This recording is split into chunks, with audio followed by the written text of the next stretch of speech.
WTF? What does it mean, to be present?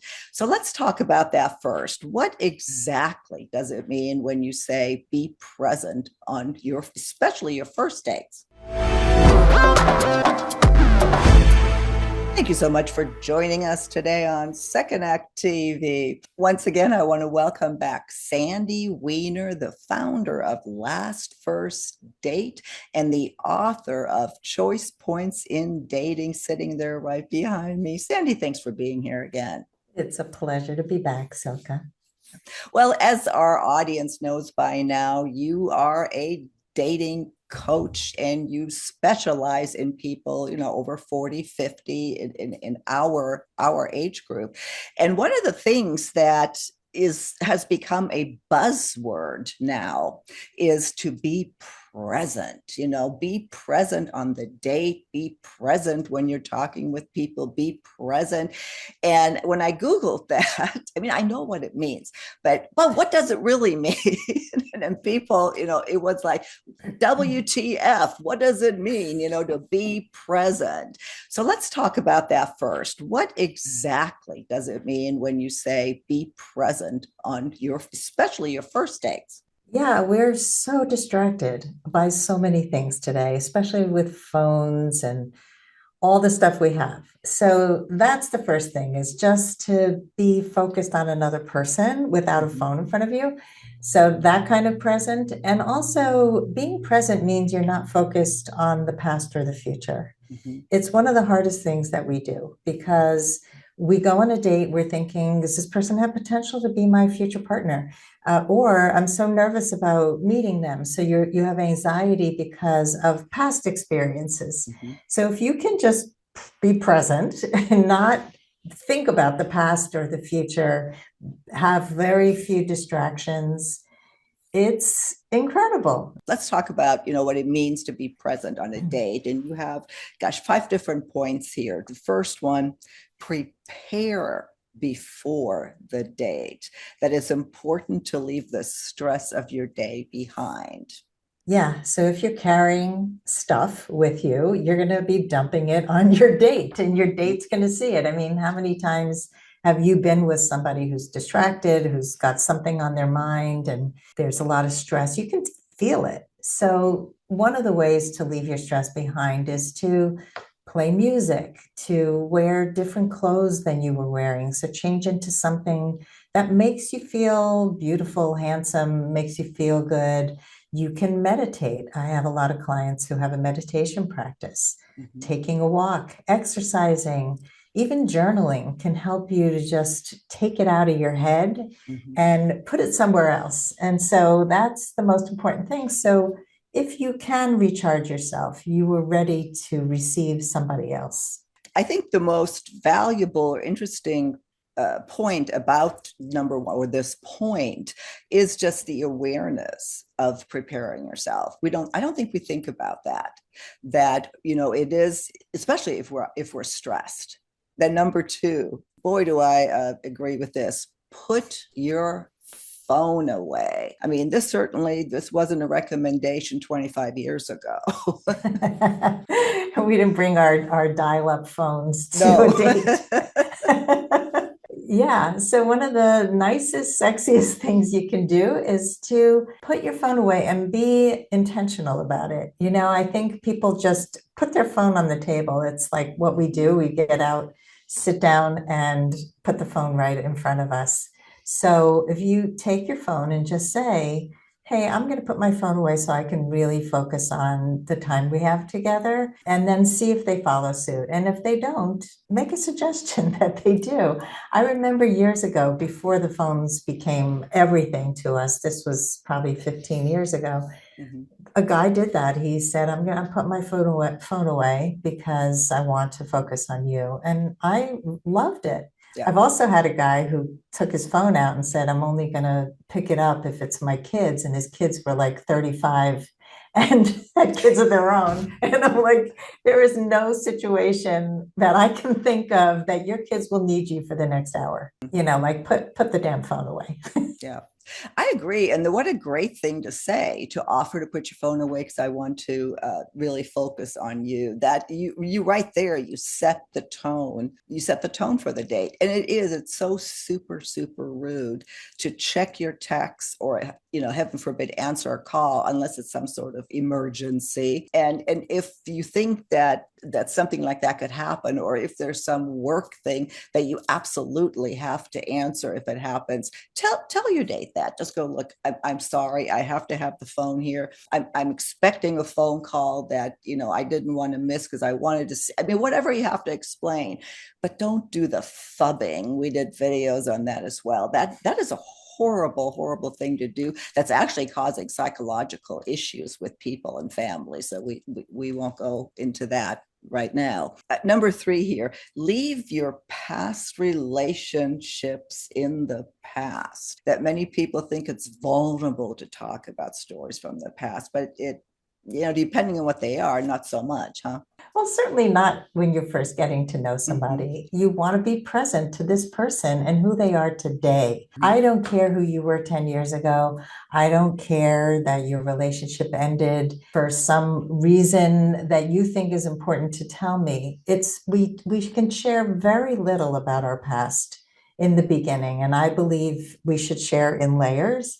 So if somebody says, "Why are you divorced?" you can say, "Well, really wanted to work it out and we worked really hard on it, but unfortunately we couldn't resolve our issues. And now I'm really excited to be here with you today." Mm-hmm. What are you excited about? Yeah. So then you change the topic because you don't want to get mired in that. It's so easy to do that. Or talking about horrible dates, and people do that Mm. on first dates.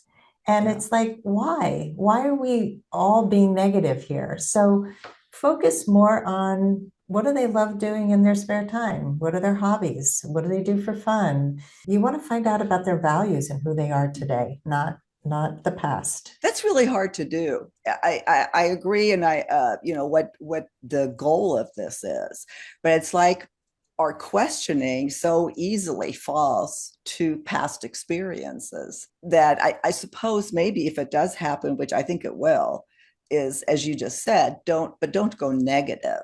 You can interrupt them and say, if they're going off on a tangent, just say, you know what, thank you for sharing. I'd rather focus on, if we get to know each other better, I'm sure, I'd love to hear more about this. But for now, Mhm. I'd like to hear who you are today. Like, let's talk about, and then change the topic, or I'm not comfortable hearing about your ex before I know more about you. Little changes like that can make a huge difference. Be curious. Getting back to questions number 4 here, that curiosity, as you write, takes you into the present moment. What exactly do you mean by that? Yeah, so what happens is we get on a date and somebody does something, and then we get into our heads. We start thinking, we make up a story about them because they said something. I heard something recently where a guy said he's kind of a homebody, doesn't really like to travel much. And she was a big traveler. She loved traveling. She thought maybe this is a deal breaker. But Mm-hmm. then she got curious. What do you mean by Mm-hmm. that? Oh, I don't really like flying, but I love taking trips. And so they continued to date. But if she had just stayed in her head, she would have judged him and said, this isn't a good fit for me.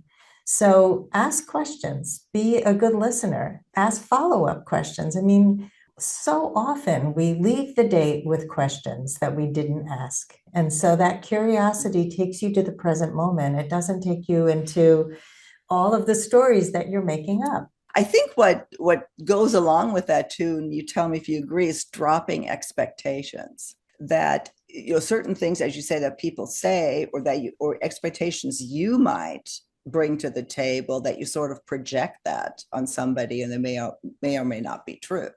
Absolutely. We have to manage our expectations when we're on dates because so many times we just project so much and we're not really present to who this person is, and it could be better than we ever expected. Then lean. This is interesting too. Number 5 here. Lean into uncomfortable moments. I don't think I've actually read that anywhere else as advice. On first dates, there's a tendency to try to look and act like the perfect version of yourself, but just be authentic. Is that what you mean? Well, be authentic, but also be okay when you don't agree. Be okay to speak up in a kind and honest, direct way without making it like a fight. Be a little controversial. Don't be afraid to bring up some of your quirks and some of the things that you believe in. Be playful. Don't be afraid to put yourself out there a little bit more. The tension that happens when two people are kind of bantering back and forth because there's a little bit of tension there, that's what creates excitement and sexiness and attraction. It's not like, oh, we agree on everything and oh my God, and it's so great. But doing something a little brave makes you a little more memorable. Don't just be polite. That's the point. I don't suppose politics is goes along with that. You know, I had a first phone call with a guy recently who said, do you like talking about politics? And I said, actually, I don't. I don't like those kinds of conversations. I'd rather talk about culture and the arts. And he had asked me out.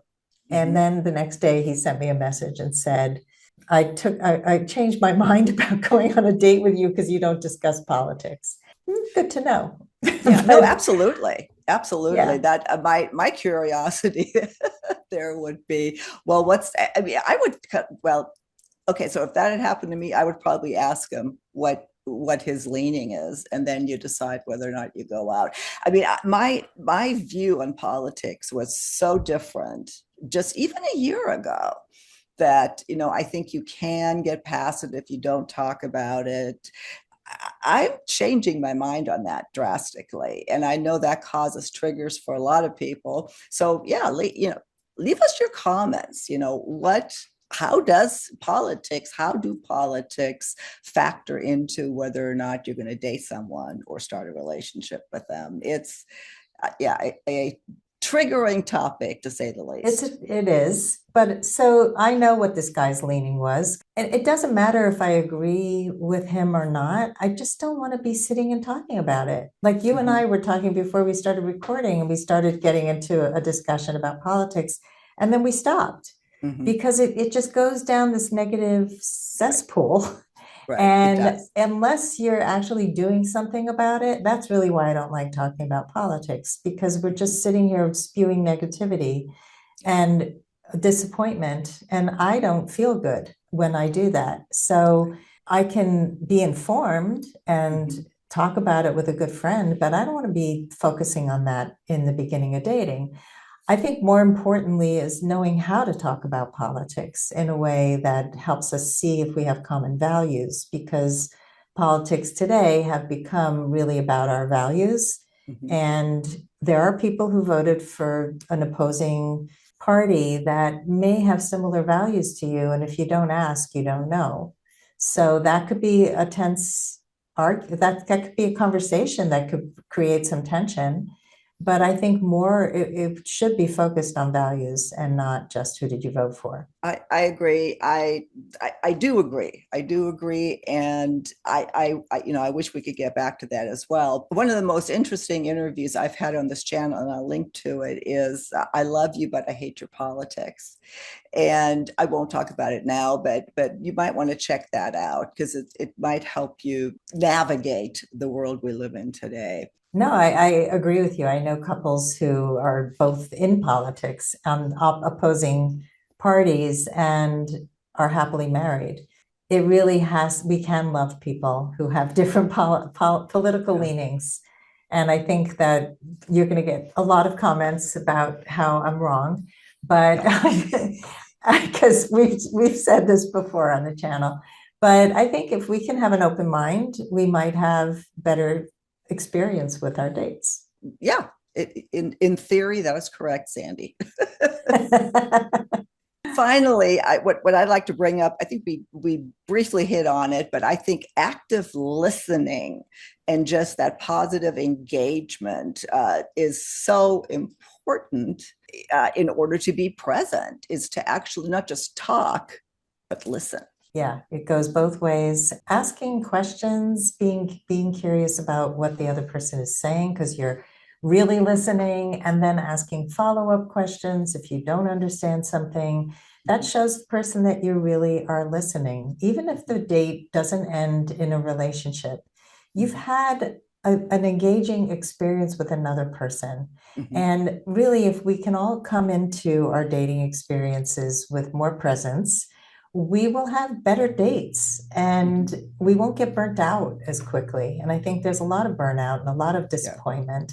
So, see these as opportunities to focus on presence and preparing our mindset for dating in a different way. I'm going to challenge our audience to do that. I think what I'd like to add just in closing is don't be afraid to laugh. That humor can change so much, on the way that you interact with someone. So what would you like to add? Anything that we didn't cover that it didn't ask? I mean, what just came up for me, the laughing part, is to go on dates that make you laugh. Don't just go Yeah. to coffee dates, go on fun dates that inspire better conversation, where you could both be engaged in an activity together. That's going to make you have to be more present because you're not just sitting and talking and drinking coffee.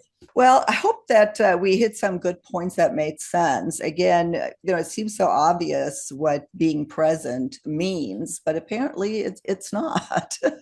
And I'm not the only one that feels that way. So hopefully we cleared up some things about what all this means and how you can be present on a date. Sandy, I always appreciate your time. I will link to all of your information to your website if you want to get a hold of Sandy directly. She does do coaching, personal coaching. She also has all kinds of workshops. Be sure to check those out. And of course, her books, the one sitting right behind me, Choice Points in Dating and Love at Last, the inspirational book that's filled with stories about actually finding love after 50. So Sandy, thank you so much. And I look forward to our next conversation on Second Act TV.